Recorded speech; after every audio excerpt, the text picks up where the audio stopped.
Omul care a inventat secolul 20, așa cum a fost numit Nikola Tesla, a avut parte de o viață tumultuoasă și de o moarte învăluită în mister. În 1943, corpul său neînsuflețit a fost găsit într-o cameră de hotel, cu seiful spart și cercetările dispărute. A fost ucis pentru una dintre invențiile sale science fiction, cunoscută sub numele de raza morții, un fascicul de energie care putea dobărî avioane de la kilometri distanță, folosind doar electricitatea.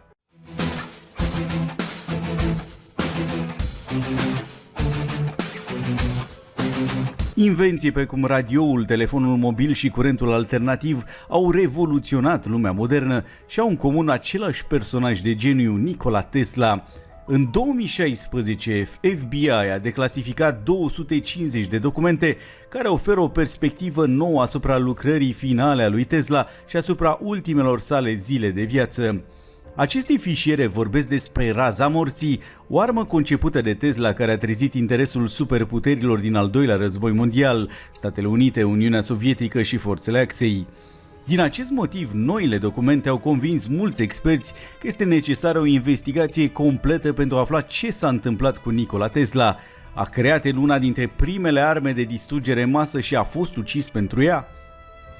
În misterul morții lui Tesla, un documentar difuzat de Discovery Channel, anchetatorul Jack Murphy și istoricul Cameron Prince prezintă informații despre inovațiile lui Tesla și despre cercetările care ar fi dispărut din seiful său.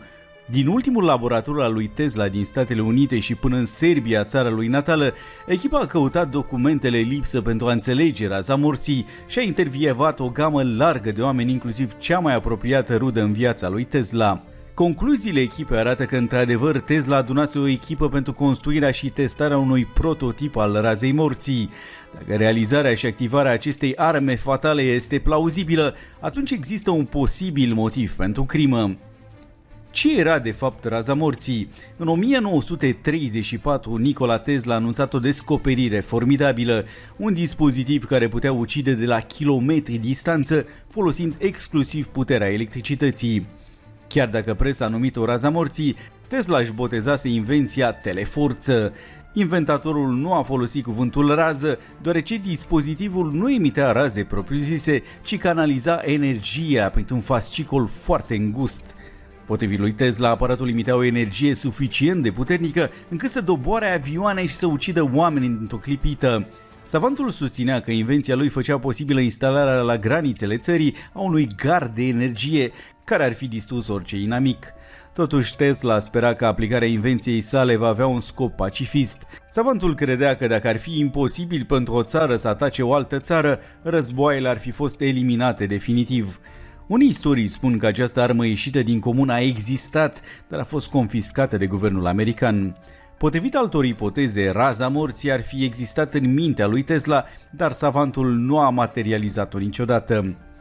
Raza morții creată de Tesla ar fi putut schimba balanța puterii în al doilea război mondial, iar superputerile lumii ar fi putut încerca să obțină planurile sau cel puțin să le țină departe de mâinile dușmanilor.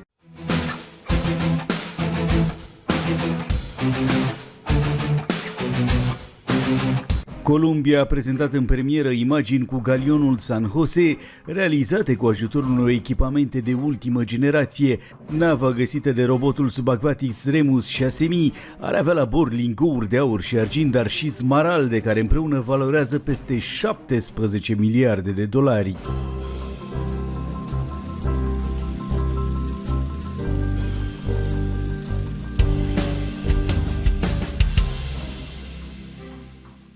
Fotografiile au fost realizate la adâncimea de peste 950 de metri. Noile imagini prezintă mai clar comorile aflate la bordul navei, cum ar fi lingouri și monezi de aur, tunuri fabricate în Sevilla în 1665 sau servicii intacte de veselă provenite din China. Galionul San Jose, cu 600 de marinari la bord, a dispărut în zona coastelor Cartagenei pe data de 8 iunie 1708. Corabia plină cu aur și argint din lumea nouă făcea parte dintr-un convoi de 3 galioane și 14 nave de mărfuri care plecaseră din portul Portobello, Cartagena, către Europa. Comoara aflată la bordul ei urma să finanțeze războiul secesiunii spaniole între 1701 și 1712. Galionul San Jose, principala navă a flotei regelui Filip al V-lea, ar fi fost interceptată de mai multe nave britanice care ar fi atacat-o. Nava s-ar fi scufundat în urma exploziei magaziei de praf de pușcă. De atunci, locul naufragiului a rămas un mister în ciuda eforturilor a sute de căutători de comori care au cercetat coastele Columbiei fără succes.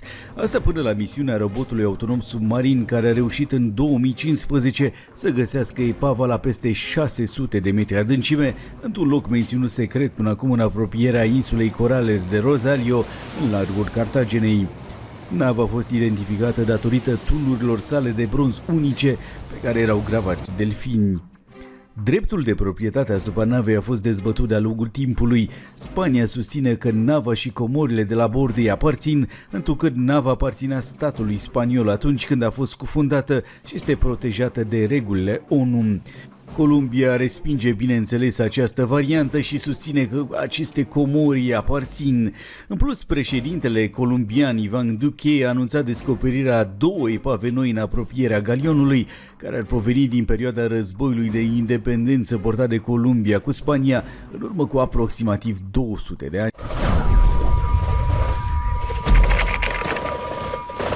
Lumea își amintește filmul lui Steven Spielberg din 1981, Indiana Jones și călătoriile Arcei Pierdute. În scena de început, o piatră sferică gigantică pică peste Indiana Jones, imagine care trimite la arsenalul povestilor SF atât de gustate de public în anii 70-80. Culmea este că puțini știau la acea vreme despre existența cu adevărat a unor sfere uriașe din piatră, care poate i-au inspirat și pe producătorii filmului. Căci, într-adevăr, în Costa Rica au fost descoperite asemenea sfere sau bile, sau las bolas, cum le spun cei din partea locului, de fapt sculpturi în piatră, vestigii din perioada istmo-columbiană, adăugate în 2014 pe lista UNESCO. Sferele din piatră au fost găsite în 1939 de niște angajați ai unei companii care curățau terenul pentru o plantație de banane.